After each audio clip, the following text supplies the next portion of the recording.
너무 좋네요. 야, 이 제작진 놈들아, 이게 뭐 하는 짓이냐. 남자 둘이 겨울바다에서 이 겨울바다에 던져놓고 해수욕장에 작전파는 또 뭐냐. 잠깐만. 아, 나 진짜. 아이씨. 아, 근데 재밌다. 보령 재밌네요. 보령 재밌네. 아, 보령 좋네. 아, 이 보령의 대표적인 해수욕장 아닙니까? 대천 해수욕장. 아, 대천 해수욕장이잖아. 내가 진짜 여기 학생 때 많이 왔었어. 아, 대천 해수욕장. 왜냐하면 서울에서 2시간밖에 안 걸려. 여기가 우리나라의 딱 가운데야. 어디서 오는지 얼마 안 걸려. 전국에서 전국의 중심. 그리고 여기가 서해안인데 이거 봐. 모래사장 봐. 이게 대충 보니까 한 3-4m, 3-4km 되겠어 이거 길이가. 이거 축구장은 되겠는데? 한 100m 되겠는데?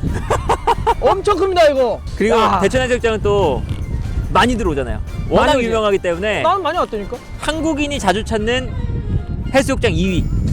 연인들끼리 오거나 그러셔야 될 것 같아요. 네, 오늘. 아니면 저 고민 있으신 분도 혼자 와도 좋고. 네. 여름은 여기 끝나고. 아, 그럼요. 여름은 네. 발을 디딜 수가 없어요. 그리고 뭐 뒤에 봐, 눈앞에 진짜 조개구이집부터 시작해가지고 개국지까지 해가지고 진짜 먹을 게 그냥 어마어마합니다 여기. 머드 그쵸? 축제. 이 머드 센터.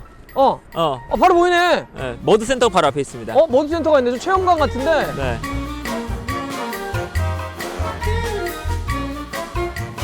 여기 내가 그리고 최근에는 언제 왔지 생각해봤더니 저쪽에 박성 선수가 여기다가 축구센터를 하나 만들었어. 그쵸. 네. 그래서 내가 여기 몇 번 놀러 오고 그 개막식이라고 해야 되나? 개장식.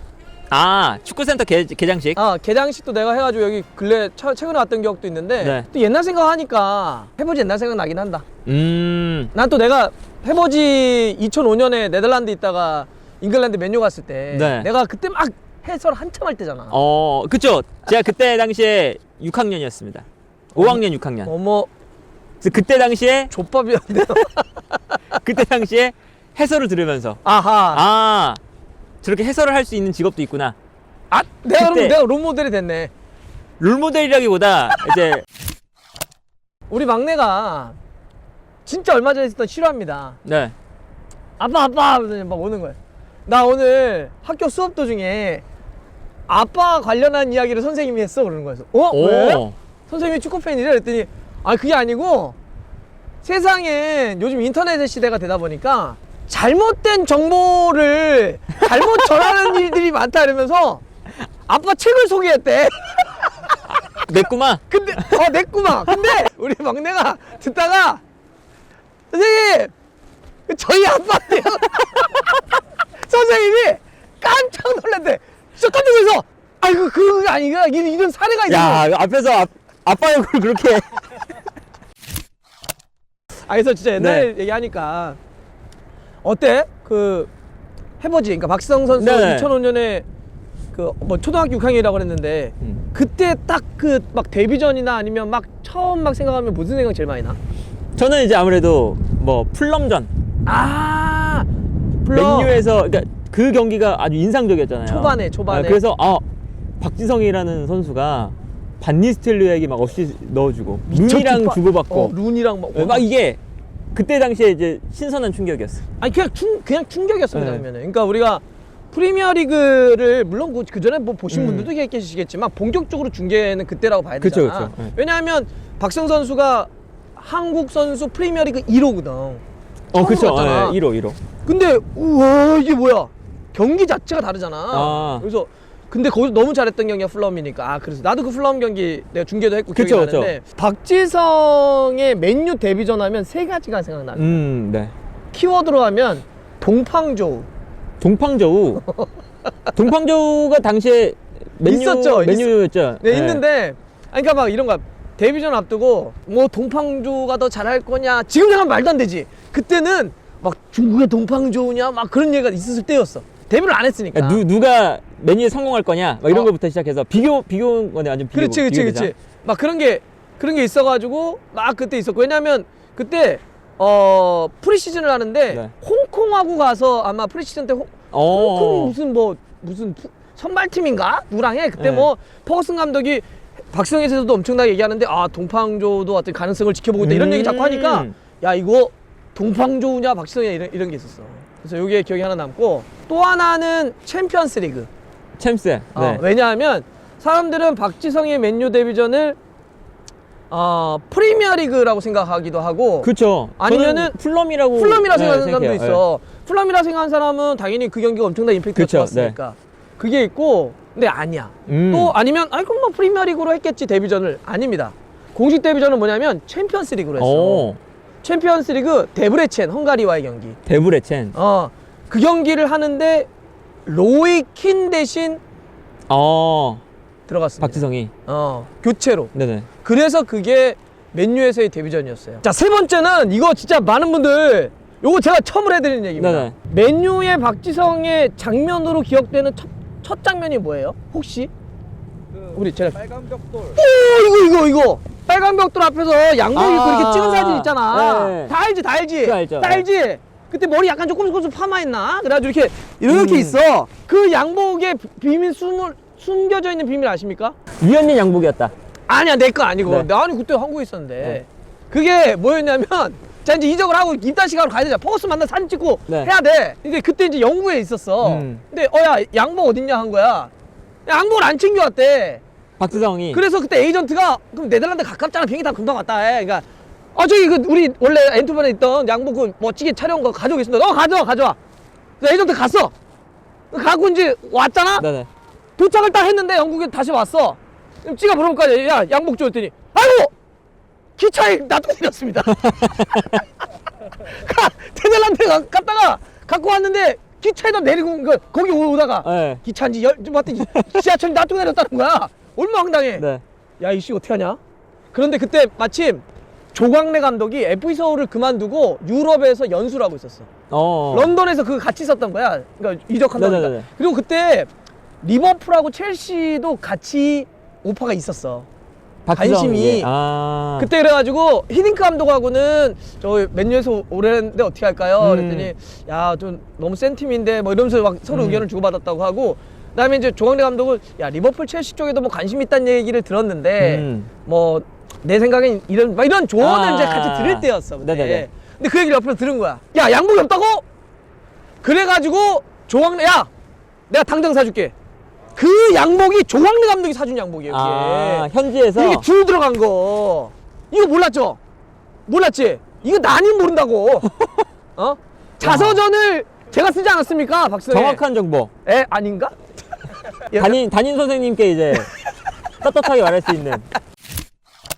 아니 갑자기 근데 맨유 얘기하니까 그 맨유 박지성 시절하고 네. 지금하고는 누가 더 세? 나는 박지성 때. 그건 당연하죠. 아니, 나 먼저. 박지성. 그건 자, 당연히. 반니스텔로이, 웨인, 호날두, 웨인 누니, 폴 헤베즈도 스콜스. 있고. 다 넣으면 너무 네. 없으니까. 라이언 기스 넣어줄까? 로이킨 넣어줄까? 박지성 넣어야 되니까 박지성, 여기 로이킨 냅시다. 로이킨, 에브라, 비디치, 퍼디난드, 게리 네빌, 반데사르. 자, 해봐. 요즘에는 이제- 안토니, 호일룬, 레시포드. HT도 잡아. 한 명 할 수 있어요. 부패. 분패. 여기는 인정할 수 있어요. 분패. 선수도 야, 좋아요. 이 정도면 한 6대0 나오겠네, 6대0. 야, 근데 박지성 시대가 진짜 멤버들도 맞아요. 미쳤어, 진짜. 여기서 아니, 사실 누가- 하나 한 자리 했다는 게 진짜 대단한 거예요. 아유, 네. 말도 안 되는 멤버들이었어, 진짜. 우리 춥다, 근데. 네. 외로워. 딴 데 갈까? 우리가 네. 아까 이 해수욕장 앞에서 대천 좋아. 이제 박성 이제 우리 옛날 얘기 쫙 했잖아 한번. 그쵸, 네. 배고파. 겨울에 또 그러니까. 저희가 모래사장을 들어가서 왔기 때문에. 그러게. 또 이제 우리가 그 옛날 좋았던 시절 얘기하지 않았어? 네. 그럼 이제 좋은 거 먹으러 와야지. 아주 너무 좋은 거를 앞에 근데 두셔가지고. 이게 말도 안 돼. 지금 우리 눈앞에 있는 게 이게 1차전. 2차전도 있어? 2차전. 조개구이. 이게 일단 여기 삼합이래, 삼합. 얘가 뒤집어졌는데? 그래? 왜냐면 싱싱하거든. 계속 움직이고 있어갖고. 이게 보니까 와, 이게 조개 관자, 관자, 전복, 전복, 가리비, 새우, 차돌. 차돌. 근데 이게 저희가 물어본 게 이게 얼마냐고 물어봤더니 11만 원이래. 그래서 내가 이거 11만 원? 4인분에 11만 원이면 엄청 그럼 싼 거예요. 4인분에 11만 원이에요? 4인분에 11만 원? 2인분에 10만 원. 오, 2인분에 6만 원? 이게 대짜. 야, 근데 이게 보령에서 진짜 보령이 보니까 예쁘잖아 일단 바다가. 그쵸. 근데 왜 사람들이 보령 오는지 알겠어. 예쁘지. 먹을 거 지천이지. 네. 이렇게 또 이렇게 싸지. 또 아무래도 또 축구 센터가 있잖아요. 아, 그렇지. 네, 그래서 전지 훈련을 왔을 때도 아하. 숙박과 먹을 거 다 해결이 되는. 아까 우리가 박성시대 옛날 진짜 너무 멋있었다. 좋았다 이런 얘기 했잖아. 네. 그러면 이제 우리가 요 앞에서도 요 이제 먹을 거 앞에서도 얘기해봐야 될 건 뭐냐면 그런 거지. 아, 옛날엔 그렇게 좋았는데 요즘 왜 이러지? 박지성이 뛸 때 맨유는 정말 말도 안 되는 팀이었잖아. 그렇죠. 근데 최고의 팀. 근데 요즘은 다른 의미로 말도 안 돼. 감독도 바뀌고. 네. 계속 바뀌잖아. 그러니까 퍼거슨 감독이 물러난 다음에 감독이 지금 몇 번이 바뀐 거야. 뭐 바날, 모에스, 솔샤르, 무리뉴, 뭐 테나우 계속 바뀌니까. 아모림까지 지금 네, 넘어온 그쵸? 건데 감독도 그렇게 계속 지금 막 가리대고 있고 선수들도 뭐 끊임없이 계속 물갈이되고 있고 누가 와도 안 되고 뭘 해도 안 되는 느낌이어서 왜 그러지? 야, 이런 얘기도 한번 좀 해봤으면 좋겠어. 약간 근데 그 아무래도 축구 센터가 있으니까 이제 또 한국 축구가 어떻게 나아가야 될까 이런 것도 이제 좀 들어가야 되는 거잖아요. 그렇지. 근데 맨유 얘기도 좀 비슷한 결이다. 왜냐면 이제 맨유가 그렇게 좀 흔들리는 게 아무래도 좀 뭔가 방향성이 없어서. 방향성. 그렇죠. 그러니까 이제 방향성. 뭐 솔샤르는 좀 공격적인 축구, 아하. 이제 뭐 모예스는 수비적인 축구, 무리뉴는 수비적인 축구, 테나우는 또 약간 직선적인 축구 좀 원했었고, 아모림은 또 이제 볼 소유하는 축구를 원하잖아요. 그러니까 이게 뭔가 우리는 어떤 축구를 하겠다 방향성이 없으니까 중구난방으로 선수 영입하고, 그러니까 하나로 뭉치지도 못하고 다음 감독 오면 또 다시 다 영입하고, 그래서 뭐 이적료도 엄청나게 들고 하니까 맨유가 좀 그런 뭐랄까 중심을 못 잡고 있지 않나? 네. 그래서 사실 우리 뭐 한국 축구도 이제 지금 계속 MIK 하는데 MIK 그놈의. 그 내가 MIK 보령 왔어도 MIK를 들어야 돼? MIK가 나온 이유가 방향성이 없다 이거잖아요. 맞아. 그러니까 일본 축구를 약간 보면서 일본은 옛날부터 이제 뭐 패스 축구, 우리 옛날에는 이제 막 그거 좀 무시했잖아요 사실. 일본이 무슨 스페인 축구를 한다고. 스페인이 하는 애들이 티켓타카 뭔 소리야? 그러다가 막 뺏겨서 먹히고 그러니까 스시타카 있어. 어설프네 막 이랬는데, 그게 어쨌든 지금에 와서는 그들만의 좀 스타일이 되고, 그리고 이제 어린 선수들부터 그런 축구를 좀 생각하면서 올라오니까 성인이 됐을 때 너무 편안하게 그 축구에 동화가 되고, 이런 것들이 어쨌든 하나의 줄기로 나아가는구나. 근데 맨유도 좀 그런 것 같아요. 맨유도 뭐 과거에는 약간 이제 퍼거슨 감독이 워낙에 전술적으로 좀 유연한 감독이다 보니까 계속 이제 뭐 수비적인 축구 할 때도 있고 공격 축구 할 때도 있었지만 어쨌든 뭔가 하나의 방향성은 좀 있었거든요. 근데 이제 그게 사라지니까 이도저도 아닌 지금 팀이 되지 않았나. 약간 좀 너무 많이 섞여 있지? 좀 혼종 느낌이야. 맞아요. 네. 그러니까 감독들도 하나의 결이 아니잖아. 공격을 하겠다는 것도 아니고 수비를 하겠다는 맞아요. 것도 아니고, 공격도 예를 들면 공격 형태도 다양하게 있는데 뭐 점유를 하겠다는 것도 아니고 전방 압박을 하겠다는 그쵸. 것도 아니고 막 다 섞여 있으니까 문제고, 또 하나는 감독이 그렇게 혼종으로 왔다 갔다 하다 보니까 감독은 자기에 맞는 선수를 뽑게 되거든. 그렇죠. 다 각자가 뽑아놓은 선수들이 또 섞여 있어. 그러니까 이것도 물과 기름처럼 섞이질 않아. 그러니까 다 섞여 있는 거야. 그래서 난 이 얘기에 동의하고, 내가 보니까 러브 페노는 지금 네. 결국 정몽규 끝내고 싶은 거야. 퍼거슨 감독 시절의 맨유가 정말 대단했잖아. 그렇죠. 넘볼 수 없을 정도의 압도적인 성취를 이끌어냈지. 근데 그러면 퍼거슨 감독이 당시에 맨유를 그렇게 맨유 제국을 건설하고 네. 프리미어리그에서 가장 많은 우승을 만들었던 감독인데 돈으로만 했나? 그건 아니지. 그렇죠. 네. 허기의 아이들로 대표되는. 네. 정말 어린 선수들을 잘 키웠지. 그런 선수들을 가지고 중심되고, 물론 나중에 선수들도 붙이긴 했지만, 근데 기본적으로는 퍼거슨 감독이 했던 말, 돈으로 우승을 살 수 없다. 돈으로 역사를 살 수 없다. 근데 그런 어떤 이 기본적인 철학 위에서 우리가 얘기하는 축구계의 어떤 그 낭만, 선수들을 막 키우고, 네네. 우리가 막 어떤 FM 하는 것처럼 막 선수들 막 해. 이 선수들을 뭔가 꿈과 야망을 이뤄.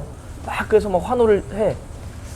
이렇게 맨유가 하면서 그 뛰어난 노력으로 퍼거슨 감독이 맨유의 제국을 건설했는데, 이제는 그러니까 그것만으로는 할 수 없는 시대가 됐다. 여기에는 정말 엄청난 쩐의 전쟁이 벌어지기 시작했고 그쵸. 그래서 그 이외의 것들도 상당히 많아지는 시대가 아니냐. 그러니까 예를 들어서 그 이후에 맨시티, 네. 뭐 첼시, 뉴캐슬, 뭐 리버풀, 뭐 이런 팀들이 보면 해외 자본들이 막 들어오기 시작하잖아요. 중동 그쵸, 자본, 러시아 자본, 미국 자본, 중국 자본 이런 것들이 막 들어오면서 이제는 정말 뭐 이렇게 낭만을 얘기하는 건 너무 나이브하게 들리는. 그렇죠. 야, 너무 축구를 왜 무슨 낭만으로만 얘기하면 어떻게 하냐. 축구 현실인데 네. 축구는 돈의 전쟁이지. 라고 하는 생각. 제가 그렇다고 해서 맨유가 돈을 안 썼다는 게 아니야. 돈 많이 썼죠. 돈 네. 많이 썼어. 맨유가 퍼거슨 감독 이후에 선수 영입자금만 쓴 돈이 수조에 달아. 돈을 쓰긴 했는데. 근데 예전에는 그냥 맨유가 퍼거슨 낭만의 시절에는 압도적인 지도력을 하고 있었던 네. 퍼거슨이라는 사람이 다른 사람들을 지도력으로 압살해서 갈 수 있었다고 한다면 지도력이 있는 누가 오더라도 그것만 갖고는 이제 맨유가 다른 팀을 압살하기는 어렵다. 다른 팀들이 워낙 엄청난 돈, 그리고 그 돈을 가지고 정말 좋은 지도자를 데려오기 네네네. 시작하지. 그러다 보니까 다른 팀들이 이제 돈과 지도력을 동시에 갖고 맨유랑 부닥쳐. 그러니까 맨유가 예전에는 굉장히 스페셜한 팀이었다고 한다면 이제는 맨유가 원 오브 댐이 돼버렸어. 여러 개 팀들 중에 맨유도 하나인 거야. 그런 이 경쟁 구도라고 하는 건 매우 치열할 수밖에 없고 맞아요. 이런 상황으로 빠졌다. 그러니까 내가 그래서 낭만이 좀 사라진 시대다. 그러니까 이건 뭐 옛날로 회귀하자라는 의미가 아니야. 네네. 맨유를 해석하기 위해서 꺼낸 말이고 난 그래서 약간 덧붙이면 이런 거야. 그러면 낭만이 사라졌어. 그럼 돈이 중요하고 거기서 좋은 지도자를 데려오고 그래서 하나의 어떤 그 팀을 끌어가는 또 여기서 리더십이라든지 팀을 조직하는 어떤 행정력이 되게 중요하잖아. 네네네. 그걸 누가 하는 거야? 예를 들면 구단주나 프란스지. 그렇죠. 그러니까 그 팀을 이끌어가는 맨 꼭대기가 하겠지. 근데 결국은 맨유가 그 시기를 완전히 놓쳐버린 거잖아. 그렇죠. 네. 그러니까 예를 들면 우리가 박지성 얘기 막 하고 있는데 박지성 선수 데뷔전 할 때 어떤 일을 벌어졌는지 알아? 경기장 밖에서 글레이저 나가라라고 하는 맨유 팬들의 경기장 밖 시위가 있었어. 그때도. 그때 있었어. 그러니까 우리는 그때는 사실 뭐 그 문화가 처음 막 프리미어리그 자체를 처음 보고 네, 그쵸, 그쵸. 막와 박지성이 박수만 받던 시절이니까 다른 걸 기억을 안 해서 그렇지 경기장 밖에서는 나가라 글레이저 아웃 했다고. 왜? 니네 돈만 알지. 니네 돈 벌려고 맨유 왔지. 니네들이 무슨 맨유를 키울 거야. 그때부터 이미 성견지명이 있었어 팬들은. 맨체스터 팬들은. 그러니까 그렇게 뭔가 끌어갈 수 있는 비전과 리더십이 없는 글레이저가 네. 이 어마어마하게 판이 완전 생태계가 바뀐 거잖아. 예전에는 그래 낭만만 가지고도 프리미어리그를 제패하거나 프리미어리그를 끌어갈 수 있었는데 이제 그것만 갖고는 끌어갈 수 없는 시대가 됐어. 그러면 여기는 엄청난 리더십, 엄청난 기획력, 엄청난 행정력이 필요하는데 관심 없어. 우리 그냥 가문이 돈 버는 게 중요해. 이러면서 난 한 10년을 잃어버렸다. 글레이저 체제가 잃어버린 10년.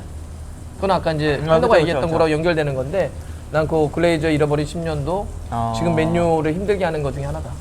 야, 얘기하는 도중에 이게 이제 새우가 근데 빨개졌는데? 이게 빨개빨개해졌어. 찍기에도 하나. 저기 있긴 있어.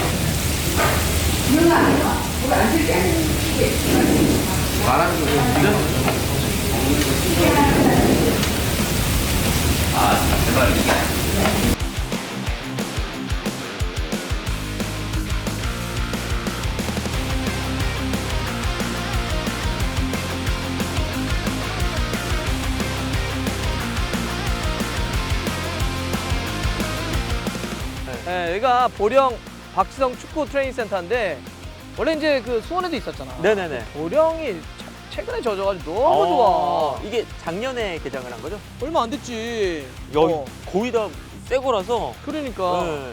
여기는 지금 이게 딱 봐도 인조잖아. 너무 좋은데. 인조잔디가 2개, 응. 그리고 천연도 천연잔디 두 구장도 개. 2개. 아 내년엔 돔도 많다. 돔. 동구장도. 미쳤어. 야. 여기 시설이 너무 좋아. 그냥 아무 때나 사이사철 아무 때나 오셔도 됩니다. 그 이제 뭐 이제 예를 들어 유소년 이제 선수단이 아하. 훈련할 때 겨울 동계 훈련하기 아주 좋은 충분히 좋지. 네. 충분히 좋지. 아주 좋은 이 시설이 구성되어 있습니다. 네. 뭐 여름 때 와서는 해변가 그쵸. 훈련도 네네네. 좋고 여기 또 시설도 좋고 여기 또 안에 들어가 보면 네. 체력 단련실도 아주 좋아. 그리고 이제 또 약간 꿈과 이렇게 자극을 받을 수 있는 네. 박승 선수 참 히스토리 있는 기념관도 있고. 박지성 기념관. 잘 해놨습니다. 잘 해놨기 때문에 네. 언제든지 여러분들 많이 왔으면 좋겠고. 네. 그런데 이제 우리가 또 이걸 또 보니까 어떤 생각이 드냐면 소위 그렇게 특출난 재능, 아웃라이어 네. 이런 선수들이 한국 축구에 계속 이어졌던 것 같아. 차범근. 그렇지. 차범근으로 그때 시작했어. 사실은 뭐 박지성. 그렇지. 그다음에 손흥민. 손흥민. 그다음에 이제 이강인 이어받았고 뭐 또 김민재도 이제 잘하고 김민재. 있고. 이제는 뭐 배준호까지. 나중에 배준호. 네, 뭐 이런 선수들이 계속 나오고 있죠. 네. 이게 참 보면 신기한 일이기도 하지. 그렇죠. 혹은 대단한 일이기도 하고. 맞아요. 우리가 예를 들면 축구하는 인구, 뭐 가까운 일본만 놓고 보더라도 전체 인구는 적잖아. 맞아요. 네. 그런데도 대비해서 특출난 재능과 소위 얘기하는 천재들이 태어나는 거는 빈도는 훨씬 더 많은 것 같아. 그러니까요. 그 숫자 대비. 그러니까 우리가 늘 사실은 일본 축구를 요즘엔 좀 부러워하는 것도 있잖아요, 사실. 뭐 일본이 잘하는 것도 네, 있고 솔직히. 원장에게 인재풀도 많고 그렇지. 각 선수들이 다 유럽에서 그래도 굵직굵직한 성과도 내고 있고 아하. 그런데 신기하게 손흥민급, 이강인급, 일본 애들 그런 거 없어. 차범근, 박지성급 아하. 그 최상위권의 선수들은 이상하게 한국이 많아요. 그러니까 이제 근데 물론 네. 그 뭐 일본이 그렇다고 해서 못 하고 있는 건 아닌데. 아, 그럼요. 그러니까 서로 약간 차이가 좀 있는 것 같긴 해. 그러니까 그 일본 출신의 요시자키라고 하는 그 전문 기자가 가끔 네네네네네네. 나오는데 지난번에 되게 흥미로운 표현을 쓰더라고. 자기네들은 어떤 시스템 하에서 선수들이 성장하다 보니까 네. 약간 도제식으로 찍어내는 것도 좀 있대. 아, 딱딱딱딱딱 비슷한 시스템이 스타일. 시스템 그 안에서 딱 마치 이 컨베이너 벨트에서 네네네. 뭐 어떤 게 생산되는 것처럼 선수들이 탁탁 하다 보니까 선수들이 거의 고르게 평균에 수렴한대. 그러니까 일정한 퀄리티 있는 제품이라는 편이 이상한데 균일한 그치? 실력을 가진. 어떤 이게 평균의 이상의 고른 능력을 갖고 있는 선수들이 그 일정한 양을 쭉 만들어낸다는 거야. 생각해 보면 지금 일본에서 유럽파들이 1, 2부까지 다 포함을 하고 막 조금 낮은 데까지 다 포함을 한 네. 100명 뛴다는 거 아니야. 어마어마한 양을 만들어냈어. 맞아요. 네. 정말 요새는 일본 국가대표팀이 만약에 B팀까지 돌려도 그 B팀도 유럽파가 있어. 맞아요. 어마어마한 그러니까 그렇게 있는데 근데 그 얘기를 하더라고요. 자기네들은 평균에 수렴을 해서 평균치를 쭉 만들어내는데 근데 한국은 자기가 봐서 그 표현하더라 유시자키가 최고 아니면 안 좋은 것 극단들이라니까 정말 대단한 천재들 아니면 좀 이건 너무 부족한데 뭐 꼭 선수가 아니더라도 네네네. 시스템적으로도 보면 뭐는 되게 잘하는데 이건 왜 이렇게 일처리를 하지? 자기가 봐도 그런 게 있다는 거예요. 그래서 네네네. 약간 한국은 확 잘하는 게 있고 조금 떨어지는 게 있는 반면에 자기네들은 그냥 확 잘하는 건 또 확실히 일본보다 그쵸. 한국보다 네. 없대. 계속 이제 우리가 어쨌든 로또를 우연찮게 다 맞고 있는데 여기서 계속 미래에도 손흥민급의 선수가 박지성급의 선수가 계속 나와줄 수 있느냐 이거는 사실은 뭐 아무도 모르는 거잖아요. 그래서 우리 어쨌든 뭐 한국 축구의 모든 분들이 이제 공감하시고 있는 건 이제는 평균치를 좀 늘려야 된다. 그래서 이제 우리도 어쨌든 선수풀을 좀 많이 늘려보자라는 거죠. 그렇지. 그래서 이제 이런 또 좋은 시설이 필요한 거고. 좋은 시설이 필요하고 그에 따른 어떤 이런 하드웨어에 또 그 안에 들어갈 수 있는 소프트웨어 같은 것도 필요하죠. 그렇죠. 네네. 어떻게 훈련을 시키고 어떻게 채점화시키고 어떻게 또 성장시킬 수 있는 프로그램.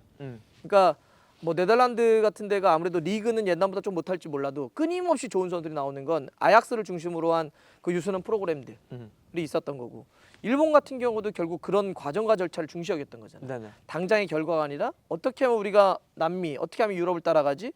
그럼 우리의 체형과 똑같은 데는 어디지? 처음에는 남미를 따라하려고 했었거든. 남미가 일본이. 유럽은 아무래도 처음에 대체적으로 네네네네. 느낌은 커. 근데 일본 친구들은 그렇게 체격이 크지 않아. 네. 그러면 체구가 좀 비슷할 것 같은 저 남미를 해보자. 남미를 처음에 따라가려고 벤치마킹을 했더니 와, 그 유연함과 그 기술은 안 돼. 또 할 수가 없어. 어이씨, 그러면 남미 아니다. 그럼 유럽으로 돌려왔더니 유럽도 북쪽으로 갔더니 자기가 생각했던 게 이게 맞는데 밑으로 내려왔더니 스페인? 최고 비슷한데 그렇게 큰 차이 안 나는데 이니에스타, 사비 우리도 해볼 수 있을 것 같은데 근데 그러니까 패스를 하네? 저 어렵긴 하지만 해볼까? 그래서 지금 그런 걸 했던 거죠. 그렇게 자기네 맞는 프로그램들을 만들어서 하드웨어와 겹쳐버렸던 그쵸. 거죠. 그래서 아까도 얘기했던 것처럼 지금 우리는 하지만 뾰족뾰족 튀어나온 재능들을 하니까 한판 승부하자면 우리가 이길 수도 있겠지만 만약에 리그로 돌리자고 해봐. 예를 들면 팀 재팬, 팀 코리아를 만들어서 10경기 치른다고 해보면 솔직히 난 자신 없어. 리그로 그렇죠. 경기를 하면. 리그로 돌린다면 우리가 사실은 많이 밀리는 게 하면 있죠. 예. 그렇게 놓고 봤을 때는 어쨌든 우리도 그동안 열심히 해왔고 역사가 있고 잘했던 게 많으니까 그러긴 하지만 조금 그 부분에 대해서는 한번 고민해 봐야 된다. 맞아요. 예. 그래서 뭐 어쨌든 이렇게 보령에 이 아주 최신식의 또 이제 선수들이 또 훈련할 수 있는 이 환경 자체가 잘 만들어지고 있다는 게 사실은 뭐 박지성 선수가 이제 본인이 어쨌든 이 선수 커리어 내내 느꼈던 것들, 부족했던 것들을 또 이렇게 담아낸 공간인 거잖아요. 그렇지. 예, 그래서 이런 공간들이 참 저는 소중한 공간이 하나 만들어졌다. 지금 박지성에 대한 이야기를 하니까 뭐 이렇게 유소년들을 키울 수 있는 공간들 맨유의 유소년 시스템, 유소년을 어떻게 기르는지 나 한번 들은 적이 있거든. 네. 직접 박지성 선수에게 무슨 얘기하냐면 그러니까 우리는 맨유 이러면 뭐 맨유에 준하는 많은 빅클럽들 네네. 그러니까 특히 이제 맨유 얘기를 하면서 그러는 거야. 사람들은 맨유 같은 큰 클럽을 보면 뭐 비싼 선수, 대단한 선수를 영입하거나 관리하는 데만 신경을 굉장히 쓰는 것 같지만 실제 어린 선수를 키우는데 어마어마한 투자를 한다는 거야. 그래서 내가 그 어마어마한 투자가 뭐냐? 예를 들어서 뭐 돈을 많이 쓴다는 거냐? 했더니 돈도 많이 쓰긴 하는데 네네. 예를 들면 이런 거래. 거기는 피라미드 운영이잖아. 그럼 예를 들면 뭐 12세 팀이 있어. 그럼 12세 팀에서 한 선수가 뭐 예를 들면 13세, 14세, 또 15세, 16세, 18세 이렇게 올라갈 거 아니야. 이 올라가는데 그러면 이제 승격 심사를 볼 거 아니야. 네. 승격 심사를 볼 때 거기에 얼마나 많은 인력이 투입되는지 아냐는 거야. 만약에 거기에 뭐 페노라는 선수가 있었어. 이 선수가 12세인데 13세를 올릴까 말까를 해. 네. 그러면 이제 박성 선수 얘기는 뭐냐면 우리는 실제 인력도 좀 부족하고 그다음에 야 그렇게까지 뭐 해야 돼? 이런 것 때문에 그냥 한두 명이 그냥 코치가 야 얘 보고서 올려서 위하면 얘는 올리자. 아니면 실력이 부족한 애 된다는 거야. 근데 맨유 같은 팀 그러지 않는데. 네네네. 그 엔토번도 그렇고 특히 맨유 얘기를 하면서 그 하나 올릴 때 만약 한 선수 페노라는 선수를 올리려고 하면 그걸 심사하는데 10명 이상이 들어온대. 그러면 예를 들면 12세 코치 들어오고 그 위에 코치도 들어오고 그다음에 여기 멘탈 이런 데도 다 들어온대. 제가 이게 실력도 실력인데 멘탈적으로 지금 올려서 성공할 수 있는 애냐 없느냐. 그다음에 또 뭐 영양 뭐 이런 거 다 들어온대. 다 들어와서 얘의 모든 것들을 종합적으로 한다. 왜냐하면 두 가지 의미라는 거지. 이 친구의 이 심사 하나는 이 인생이 굉장히 중요해. 그렇잖아. 그쵸. 페노라고 네. 하는 선수가 굉장히 중요한데 그거를 한두 명이 결정해? 이것도 말이 안 되는 거고 두 번째는 팀에게도 굉장히 중요한 자원이야. 그렇죠. 네. 얘를 잘 성적시켜서 올리면 떨어질 선수에 어쩔 수 없지만 진짜 만약에 올려야 되는데 떨어뜨리면 안 되잖아. 반대 경우도 안 되고. 이거 팀에게 굉장히 중요한 자산이니까 그만큼 투자를 해야 된다는 생각한다는 거야. 그래서 거기는 그래서 근데 그렇게 함에도 불구하고 진짜 어찌 보면 한두 명 건지는 건데 그렇죠. 네. 근데 우리는 그게 그만큼 중요하다는 생각도 현실적으로 좀 덜 하고 그렇죠. 그다음에 그러다 보니까 투자도 좀 덜 되고 이러니 그런 상태에서 왜 우리는 유소년 안 나와요 이렇게 얘기하는데 실제 우리가 그렇게 관심을 갖나 네. 아니면 그렇게 투자를 하나 이런 생각해 보면 아쉬움이 있다는 거야. 물론 결국 그 얘기도 축구판에 돈도 많아지고 축구 산업이 커져야 그렇죠. 네. 투자를 할 수 있겠지만 난 근데 그건 한번 시사하는 바가 있는 것 같아. 우리가 돈이라고 하는 게 한정돼 있을 때 정책이라고 하는 건 이 돈을 쓰는 우선순위를 정하는 일이잖아. 네. 내가 만약에 어떤 일이 잔디 관리가 중요하다 그러면 잔디에 첫 번째로 돈을 쓰는 거고 아니야 난 유소년이 더 중요해 유소년 첫 번째 쓰는 거고 아니야 난 당장 성적이 중요해 그러면 지금 A팀의 선수 구성하는데 외국인 선수를 데려오는 거고 우리가 어디에 정책 우선순위를 둬야 될까 이 고민을 한번 해볼 필요가 있다. 근데 이것도 예를 들면 프로팀은 프로팀 나름대로의 정책 우선순위 그렇죠. 네. 그다음에 유소년은 유소년 나름대로 협회는 협회 나름대로 이런 우선순위를 할 때 여하튼 우리가 한국 축구를 지금 총합적으로 얘기를 하자면 어린 선수를 그렇게 발굴하고 성장시킬 때 우리는 얼마나 많은 신경을 쓰고 있는가 거기에 얼마나 많은 물적 인적 자원을 투여하고 있는가는 네네. 한번 생각해 볼 필요가 있다. 그래서 아마 박지성 선수가 아까 뭐그 돈부장도 만들고 이게 여기가 보령이 괜히 여기를 선점한 게 아니더라고요. 아 맞아. 예, 온난한 해양성 기후라서 겨울에도 훈련할 수 있는. 그러니까 도대체 보령에 무슨 얘기를 들은 거야? 전국에 계신 코치님, 감독님, 축구부 다 오셔라. 많이 연락 주십시오. 보령 최고.